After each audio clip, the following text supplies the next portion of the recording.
Olá a todos! Hoje vamos falar sobre o que surpreende os japoneses em estrangeiros. Muitas coisas surpreendem os japoneses em estrangeiros, assim como os estrangeiros se surpreendem com os japoneses. Mas vou-me concentrar em 3 aspectos que me afetam pessoalmente e que acredito serem comuns a muitos. São coisas normais para nós, mas que realmente causam estranheza aos japoneses. Eu acredito que isso se deve à diferença de mentalidades, algo inegável. No entanto, não acredito que isso precise ser um obstáculo para fazer amigos ou encontrar um parceiro. Se soubermos lidar com esses mal-entendidos, explicando as diferenças culturais, tudo ficará bem. Espero que os japoneses possam aceitar nossa cultura e nós, a deles, se quisermos construir relacionamentos genuínos e fazer amigos japoneses. Começando pela primeira coisa que surpreende os japoneses em estrangeiros, as tatuagens. Muitos já ouviram falar que no Japão, as tatuagens são vistas com muita severidade. É comum a proibição de entrada em piscinas públicas, onsen e até mesmo a dificuldade em conseguir emprego. Já fiz um vídeo separado sobre isso, pois muitas pessoas que me seguem no Instagram sabem que tenho tatuagens. Não vou entrar em detalhes agora, pois há muitas nuances. Não é simplesmente uma questão de todo mundo odeia tatuagens, ou todo mundo ama tatuagens, nem de é proibido em todos os lugares, ou é permitido em todos os lugares. É um assunto muito complexo e controverso. O vídeo sobre o assunto já está disponível. A atitude dos japoneses em relação às tatuagens, para simplificar, é de incompreensão. Eles ainda não conseguem entender que, para muitos estrangeiros, as tatuagens fazem parte da moda. Enquanto a porcentagem de pessoas com tatuagens na América Latina varia bastante entre os países, com dados mais consistentes para países como os Estados Unidos, onde cerca de 1 em cada 4 adultos tem pelo menos uma tatuagem, o Japão mantém uma postura muito mais conservadora, associando-as, muitas vezes, equivocadamente, à Yakuza. Apesar de estarmos no século XXI, essa associação persiste e é bastante preocupante. Acredito que isso vai mudar no futuro, explicarei os motivos e como isso pode acontecer em outro vídeo. Segunda coisa que choca os japoneses em estrangeiros, principalmente aqueles de países da América Latina, é a idade precoce em que nos casamos. Não estou dizendo que todos se casam cedo, pois isso é algo muito individual.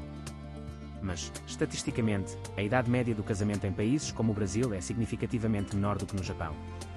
Enquanto no Brasil a média gira em torno dos 26 a 28 anos, no Japão essa média é consideravelmente maior, chegando a ultrapassar os 30 anos. Não vou entrar no mérito de o que é melhor ou pior, casar cedo ou tarde. Mas para os japoneses é realmente difícil entender como isso acontece. Muitas mulheres e homens brasileiros se casam ainda na faculdade. Muitos de vocês devem conhecer pessoas que se casaram no 2º ou 3º ano e até tiveram filhos cedo. Mais uma vez, não estou julgando se isso é bom ou ruim, mas é uma realidade no Brasil e é difícil para os japoneses entenderem. E o mais difícil é que, mesmo quando eles aceitam o fato de você ser casado, você é automaticamente enquadrado em outra categoria. Você deixa de ser visto como alguém que sai para festas, sai com amigos e se diverte como um universitário. No Japão, a partir do momento que você se casa, passa a ser uma senhora casada ou senhor casado, independente da sua idade. Já passei por isso. Lembro de uma situação em que estava trabalhando e fui apresentada a uma colega de trabalho por uma mulher mais velha, de uns 40 anos. Ela me agarrou pelo braço, disse: "Essa é a Vika, ela também é casada", como se fossemos do mesmo grupo, enquanto a outra garota, uma estudante de 21 anos, era tratada separadamente. Isso me chocou, não de forma negativa, mas demonstra a diferença cultural. Muitos dos meus amigos que se casaram jovens, têm a percepção de que isso não altera radicalmente suas vidas. É possível se divorciar, se necessário, e isso não os transforma em pessoas diferentes. No Japão, porém, é como se o casamento criasse um clã separado, dificultando a socialização com amigos que o veem como algo que muda a sua persona completamente. Eu mesmo evito comentar meu estado civil com muitos japoneses por esse motivo. A terceira coisa que surpreende, ou melhor, deixa os japoneses perplexos é o resting bitch face, ou resting face, que pode ser traduzido como cara de poucos amigos, ou simplesmente uma expressão facial neutra. Muitos já viram vídeos no YouTube de canais estrangeiros comentando sobre isso. As estrangeiras, muitas vezes, não pensam em nada, estão apenas descansando e têm uma expressão facial neutra, que não indica necessariamente mau humor ou raiva, é apenas um estado de relaxamento facial. Não precisamos sorrir o tempo todo, mesmo sem estar pensando em algo ou quando estamos pensando em nossos problemas. Os japoneses, muitas vezes, se assustam com isso. Meus colegas de faculdade me evitavam por um tempo, pensando que eu estava de mau humor. Os japoneses tendem a evitar pessoas que aparentam estar tristes ou de mau humor, preferem deixar essas pessoas em paz. Então, se você, assim como eu, sofre com o resting bitch face, precisa tomar cuidado.